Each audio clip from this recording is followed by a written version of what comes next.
Hello दोस्तों, happy new year to everyone. और 2025 में इसरो के कुछ भारी भरकम प्लान हैं, लेकिन वो प्लान क्या हैं उसके बारे में आज हम बात करने वाले हैं। 2024 में भी इसरो ने वादे तो काफ़ी किए थे, लेकिन निभा नहीं पाए। तो कुछ 2024 के वादे 2025 में इसरो पूरे करने वाला है, और कुछ नए सपने भी हैं। इसरो इस साल GSLV मार्क 2 यानी हमारा जो नोटी बॉय है उसके 4 लॉन्च करने वाला है। 3 लॉन्च PSLV के होने वाले हैं, एक LVM-3 का लॉन्च होने वाला है, एक जीवन की फ्लाइट होने वाली है, SSLV का एक लॉन्च है। हम एक्सपेक्ट कर सकते हैं टेस्ट व्हीकल डेमोन्स्ट्रेशन, जो इन फ्लाइट अबोर्ड टेस्ट होता है गगनयान के लिए जो कि रिक्वायर्ड है, वो भी हो सकता है इस साल।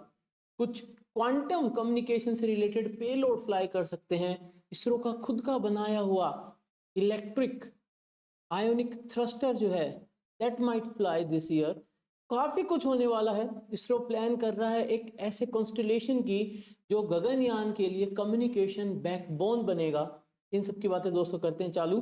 तो मैं होता हूं friend Manish Purohit. Happy new year to everyone and let's start. So दोस्तों, सबसे पहले हम बात करें तो हमारे पास है गगनयान। और गगनयान के अंदर अगर हम देखें यहाँ पर, तो टेस्ट व्हीकल का इन फ्लाइट अबोर्ड का एक टेस्ट हमने किया था, TVD-1 जिसको हम कहते हैं, वो हम कर चुके हैं। लेकिन इस साल प्लानिंग है कि इसरो एक और TVD-2 टेस्ट करने वाला है। जो हमने पहला टेस्ट किया था उसके अंदर लिफ्ट ऑफ के बाद जब स्पीड हो गई थी 1.2 times the speed of sound, जब लॉन्च व्हीकल इस पर्टिकुलर 1.2 मैक की स्पीड से भाग रहा था, तब मिशन को अबॉर्ट करने के लिए क्रू एस्केप सिस्टम की सॉलिड इंजन्स को फायर करके उस जो ऊपर का जो पार्ट आपको दिख रहा है उसको अलग कर दिया गया था। And then we successfully recovered the crew module.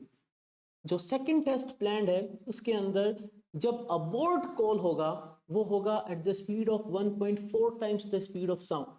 ऐसे और डिफरेंट मोड्स हैं जो इसरो टेस्ट करने वाला है। ये तो इन फ्लाइट अबॉर्ट है using the crew escape system. Crew escape system यानी ये वाला जो पार्ट है इसको कहते हैं क्रू एस्केप सिस्टम। बट कुछ ऐसे मोड्स भी इसरो चेक करने वाला है गगनयान के लिए जिसके अंदर सर्विस मॉड्यूल, मतलब हम फ्लाइट में इतना आगे जा चुके हैं कि अब ये क्रू एस्केप सिस्टम हमें नहीं बचा सकता, ये खुद ही अलग हो चुका है। तो सर्विस मॉड्यूल की मदद से अबॉर्ट करना पड़े तो हम कैसे अबॉर्ट करेंगे। उसमें भी 2 सिनेरियो होते हैं दोस्तों। एक होता है जब सर्विस मॉड्यूल आपको घुमाकर वापस धरती पर ले आता है, और दूसरा सिनेरियो होगा जब सर्विस मॉड्यूल आपको एक सेफ ऑर्बिट में ले जाएगा और फिर री एंट्री करवाएगा।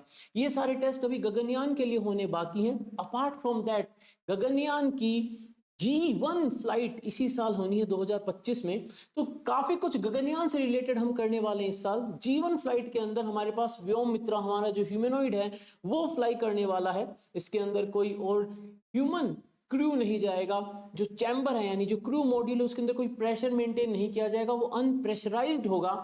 एंड इसके लिए हमारा जो LVM-3 है उसको ह्यूमन रेटेड कर दिया गया है, और उसकी जो क्रायो स्टेज है वो भी हम C32 यूज कर रहे हैं। C32 स्टेज की खास बात यह है दोस्तों कि उसके पास ज्यादा ताकत है, उसके पास ज्यादा प्रोपेलेंट लेके जाने की कैपेसिटी है, और वो ज्यादा थ्रस्ट भी जनरेट करती है। यानी हमारे लॉन्च व्हीकल की लिफ्ट ऑफ कैपेबिलिटीज भी चेक हो जाएगी, क्योंकि ये हमने ऑपरेटिंग जो करी उसके बाद C32 को हमने फ्लाई अभी तक नहीं किया है।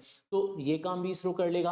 अब यहाँ पर एक जो सबसे बड़ा चुनौती का काम आता है ना दोस्तों, वो ये आता है कि जब हम हमारे एस्ट्रोनॉट्स को या कॉस्मोनॉट्स को या हमारे गगन यात्री को स्पेस में भेजते हैं, तो आप उसको एक सेकंड के लिए भी कम्युनिकेशन से अलग नहीं होने दे सकते। यानी you need 24/7 communication with the humans in the space. तो जब हम इस सिचुएशन को टैकल करना चाहते हैं तो वहां पर नासा ने, ये जो फुटेज आप देख रहे हैं नासा के जो सैटेलाइट का डेटा रिले सिस्टम है, यानी कॉन्स्टलेशन ऑफ सैटेलाइट्स है, they are used for relaying the data. मतलब डेटा सीधा ग्राउंड स्टेशन पे नहीं आता, एक सैटेलाइट से दूसरी सैटेलाइट, दूसरी सैटेलाइट से ग्राउंड पे, या तीसरी सैटेलाइट से ग्राउंड पे, यानी जो कोई सैटेलाइट अवेलेबल है डेटा उसके पास जाता है। इससे फायदा क्या होता है? इससे फायदा यह होता है कि आप किसी भी पर्टिकुलर स्पेसक्राफ्ट को जो ऑर्बिट में है उसको आप कंटिन्यूअसली देख सकते हैं। तो रिमोट सेंसिंग सैटेलाइट जो हमारी हैं उनका जो इंडिया के ऊपर से पास होता है वो 10 से 15 मिनट का होता है। अब हम कंटिन्यूसली अगर उनके साथ कांटेक्ट में रहना चाहें तो या तो हमारे ग्राउंड स्टेशन पूरे दुनिया जहान में फैले हुए हों, या हमारे पास एक ग्लोबल सेटअप हो जहां पर हमारे डिफरेंट कोलैबोरेशंस हो, या फिर हमारे पास खुद का एक डाटा रिले करने का सेटअप हो, सैटेलाइट्स का कॉन्स्टलेशन हो, उसको हम कहते हैं डेटा रिले सैटेलाइट सिस्टम। और आई लगा दो तो IDRSS, इसकी पहली सैटेलाइट इसरो लॉन्च करने वाला है, वो भी इसी साल होने वाला है, because it is very much required to continuously monitor the crew when crew is in orbit. तो ये 3 तो पार्ट हुए वो जो बहुत ही स्पेसिफिकली हम गगनयान के लिए करने वाले, और भी छोटी मोटी चीजें चलती रहेंगी। उसके अलावा इसरो लॉन्च करने वाला है एक टेक्नोलॉजी डेमोन्स्ट्रेशन सैटेलाइट, और टेक्नोलॉजी डेमोन्स्ट्रेशन सैटेलाइट के अंदर एक पेलोड होगा क्वांटम कम्युनिकेशन से रिलेटेड। आपने सुना होगा क्वांटम कम्युनिकेशन, क्वांटम कंप्यूटर्स कुछ ऐसी कैपेबिलिटीज दे देते हैं कि आप वो सारी टास्क जो एक क्लासिकल कंप्यूटर को 10 की पावर 26 साल लग जाएं उसको कुछ मिनटों में कर पाते हैं। उसी तरीके से फिजिक्स के बेसिक, जो क्वांटम फिजिक्स के बेसिक रूल्स हैं, अगर आप उनको यूज करते हैं तो आप अपनी कम्युनिकेशन को इतना रोबस्ट कर सकते हैं कि उसको कोई भी नहीं तोड़ सकता। अभी प्रेजेंट जो एनक्रिप्शन डिक्रिप्शन हम यूज करते हैं वो एनक्रिप्शन अभी क्लासिकल कंप्यूटर्स के लिए तोड़ना थोड़ा मुश्किल है, बट क्वांटम कंप्यूटर्स अगर आ जाते हैं तो वो जो एनक्रिप्शन हम यूज करते हैं वो आसानी से तोड़ा जा सकता है। यानी data security can be a big challenge. दुनिया जहान के काफ़ी देशों ने क्वांटम के ऊपर काम करना चालू कर दिया। चाइना ने तो अपने मिशंस को डेमोन्स्ट्रेट भी कर दिया, जहां पर उनने कुछ फोटोज को और वीडियोस को टेलीकास्ट कर दिया था over a huge distance of thousands of kilometre between 2 different stations. ISRO भी अब ऐसी एक सैटेलाइट को लॉन्च करने वाला है। काफी लंबे समय से सैटेलाइट चर्चा में थी, लेकिन अब जाकर ये लॉन्च होगी 2025 में, और हम भी क्वांटम केपेबल हो जाएंगे। Apart from that ISRO launch करने वाला है खुद के बनाए हुए, यहां पर ये बात ध्यान रखनी पड़ेगी, इसरो ने पहले GSAT-9 मिशन में इलेक्ट्रॉनिक प्रोपल्शन के लिए आयन थ्रस्टर्स फ्लाई करे थे, बट वो इसरो ने प्रोक्योर करे थे, खुद ने नहीं बनाए थे। लेकिन अब इसरो खुद के बनाए यानी इंडिजिनियसली डेवलप्ड आयन थ्रस्टर्स को फ्लाई करेगा। ये भी एक बहुत बड़े गेम चेंजर होने वाले हैं। बताओ क्यों? क्योंकि आयन थ्रस्टर्स की कुछ खास बात सामने में दिख रही है, जो कि नंबर 1, इनका जो स्पेसिफिक इंपल्स होता है, यानी इनकी जो माइलेज होती है, इनकी जो किफायतीपन है, वो बेस्ट से बेस्ट प्रोपल्शन सिस्टम से भी 5-6 गुना ज्यादा होता है। अगर हम बात करें क्रायो की तो उनकी 450 के आसपास होती है स्पेसिफिक इंपल्स। हम चले जाएं न्यूक्लियर प्रोपल्शन पे तो उसकी 1000 के आसपास हो जाएगी स्पेसिफिक इंपल्स, इनकी उससे भी ज्यादा होती है, हजारों टाइम। मतलब जो स्पेसिफिक इंपल्स है वो 4 से 5 गुना ज्यादा होती है बेस्ट से बेस्ट सिस्टम की। कैसे होती है?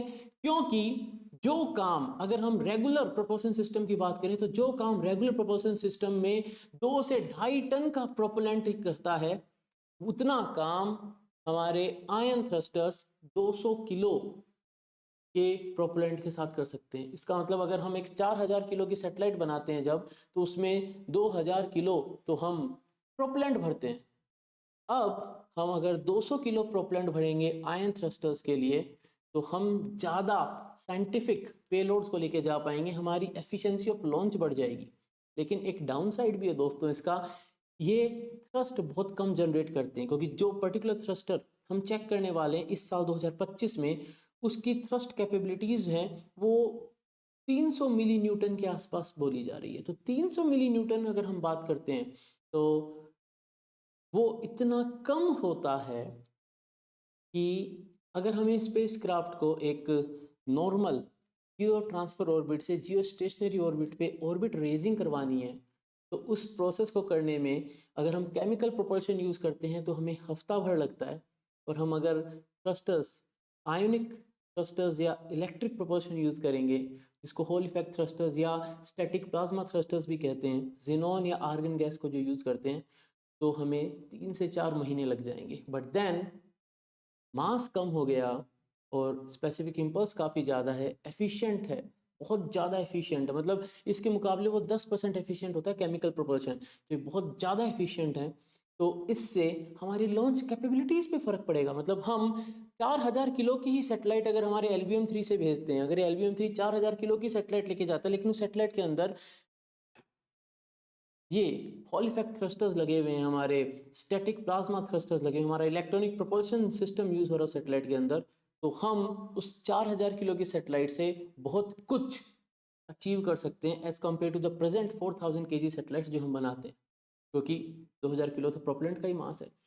और जो हमने 2017 में सबसे पहले फ्लाई किया था, वो हमारा नहीं था, वो हमने प्रोक्योर किया था। अब हम खुद का बनाया हुआ फ्लाई कर रहे हैं एंड द एम इज़ कि हम 1 न्यूटन तक का आयन थ्रस्टर बना लें। रिसेंटली नासा का साइकी 16 मिशन गया था।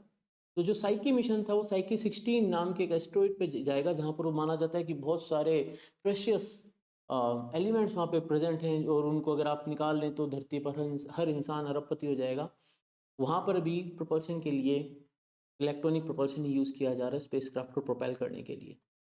तो ये कुछ बड़े प्लान हैं इसरो के इस साल के, जहां पर लेट्स हव अ रिकैप। हम गगनयान के लिए G1 फ्लाइट करेंगे, हम गगनयान के लिए टेस्ट व्हीकल डेमोन्स्ट्रेशन 2 देखेंगे, हम गगनयान कैपेबिलिटीज़ को बढ़ाने के लिए कम्युनिकेशन बैकबोन के लिए Indian data relay satellite system की पहली सैटेलाइट का लॉन्च देखेंगे, हम देखेंगे क्वांटम कम्युनिकेशन कैपेबल सैटेलाइट का लॉन्च, और हम देखेंगे हमारे इलेक्ट्रिक आयन थ्रस्टर्स का लॉन्च जो कि इंडिजिनियसली डेवलप किए गए हैं। तो दोस्तों, are you all excited? Comment section में जरूर से बताना कैसा लगा एंड व्हाट यू एक्सपेक्ट, क्या इसरो ये सब इस साल अचीव कर पाएगा। तो दोस्तों, पसंद आया तो लाइक शेयर सब्सक्राइब जरूर से कर लेना, बेल आइकन जरूर से दबा देना, कमेंट सेक्शन में जरूर से बताना कैसा लगा, डिस्क्रिप्शन जरूर से चेक कर लेना दोस्तों। मिलेंगे अगली वीडियो में, तब तक के लिए जय हिंद।